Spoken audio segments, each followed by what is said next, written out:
Welcome to this explainer. Today, we're going to diagnose a very specific, honestly, a pretty silent brand of modern exhaustion. If you've ever felt like you're doing absolutely everything perfectly on paper, but in practice you just feel entirely empty, well, you are in the exact right place. We're going to use Carl Jung's groundbreaking psychological frameworks to really understand the architecture of the mask we all wear, and, much more importantly, how to reclaim the actual true self hiding right behind it. So, let's dive right in. Picture a highly relatable scenario. You've definitely been here before. You're at a dinner party, or maybe it's a high-stakes meeting at work, and suddenly you realize you're sort of watching yourself from the outside. You're literally performing your own life.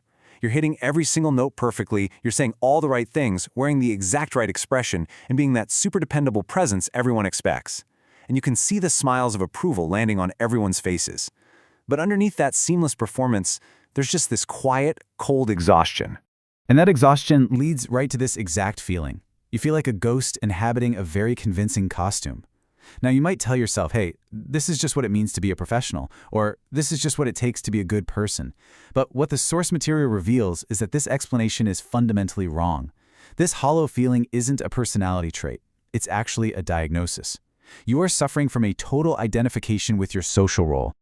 All right, Section 1, the architectural blueprint, why we build the mask. The very first thing you have to understand here is that your mask wasn't an accident. You build it out of absolute necessity. Carl Jung called this mask the persona. Basically, the persona is a functional interface that every single human being needs to navigate the world safely. It's literally an evolutionary tool.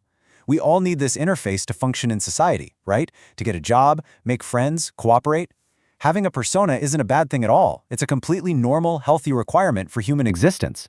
But how exactly is it formed? Well, you learned early on, most likely through what Jung called the parental imago, how to build this mask. These early influences in your environment basically taught you which specific parts of yourself were rewarded with love and approval, and which parts were ignored or even punished. So, for instance, maybe you learned that being the quiet, easygoing kid got you praised and kept the peace at home, while showing anger or trying to set boundaries got you sent straight to your room. To stay safe and make sure you felt loved, you started curating your personality. And the consequence of that curation is huge. You pushed all the quote-unquote unacceptable parts of yourself, the anger, the selfishness, the messy desires, down into the psychological basement. Jung called this basement the shadow. You essentially relegated all the messy, inconvenient parts of your humanity to the dark, while investing absolutely everything you had into the bright, shiny facade the world actually wanted to see. Moving right along to Section 2, the structural collapse, moving inside the mask.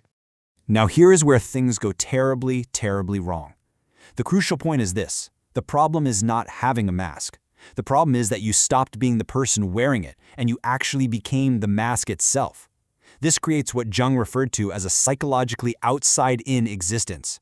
Your identity, your self-worth, your emotional stability, none of it is being generated from within you anymore. Instead, it becomes entirely contingent on external validation. When the world applauds you, you feel solid. When they don't, you just vanish. Just think about the sheer fragility of that setup. Consider the specific image you've poured all your energy into. Are you the reliable one? Maybe the kind one? When your identity hinges entirely on a role like that, a minor criticism, like someone saying your reasoning was a bit sloppy or you were acting kind of selfishly, it doesn't just sting. It feels like a total structural collapse. You can't metabolize that criticism because it's striking directly at the load-bearing wall of your entire identity. And the really tragic irony here is that the thicker that mask grows to protect you, the thinner and more starved the actual person behind it becomes.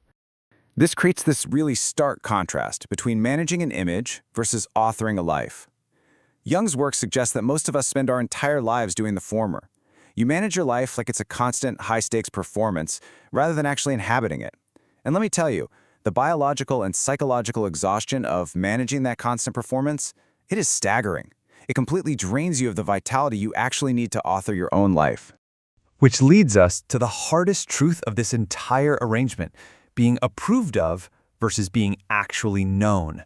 You can be standing in a room, completely surrounded by people who entirely approve of you, who constantly praise this reliable, perfect person you present, and yet you'll still suffer from this profound, nameless loneliness. Why? Because none of them actually know you. They only know the curated, heavily edited version you assembled for their consumption. Which brings us to Section 3, Rebuilding the Foundation, the Path of Individuation. So how in the world do we fix this? We need to find a way to take the mask off without completely destroying our lives. Jung's answer to this crisis is a process called individuation. Now notice that the goal here is not to totally destroy the persona. Actually, scratch that. Doing that would be psychologically reckless. You still need to navigate society. Instead, individuation is the process of building enough internal ground that the mask becomes a tool you simply choose to pick up, rather than a prison you're trapped inside. The protocol for building this internal ground is, well, it's pretty uncomfortable, but it is highly effective. It's time to roll up our sleeves. It involves 3 steps. Step 1, withdraw your projections. Step 2, sit with the profound discomfort of not performing for the room. And step 3, reclaim your center. Let's walk through exactly what this looks like in practice. Step 1 is all about withdrawing projections. You know those people who provoke your most intense, completely irrational reactions? They are often holding the mirrored pieces of your own shadow. So, if you're deeply infuriated by someone's selfishness, you have to stop and ask yourself, what part of your own healthy self-interest have you suppressed just to maintain your selfless mask? By recognizing that, you pull that energy back into yourself rather than fighting it in other people. Next, we confront probably the hardest realization of this entire explainer. If you feel emotionally controlled by other people, it is not because they are inherently powerful. It is because you have outsourced your center. You voluntarily surrendered your center of gravity to their opinions just to keep the mask intact. Sitting with the discomfort of not performing means taking that center back, even if it really upsets the people who liked your mask. And that brings us to the ultimate goal, beautifully captured right here. Reclaiming that center is a slow, unglamorous practice of becoming someone who can be rejected without being destroyed. True psychological strength isn't about making sure everyone likes you. It is about surviving rejection and realizing you are still completely whole. It's about letting the actual substantial person behind the mask finally step out into the light. I want to end things today with a provocative question for you to really reflect on. If you recognize your own mask in this explainer, I want you to drop the word solid in the comments and tell me what was the exact moment you realized you were performing instead of actually living. It's a heavy question for sure, but identifying that moment is the very first step toward finding your true substance. Thank you so much for joining me on this deep dive, and keep building that internal ground.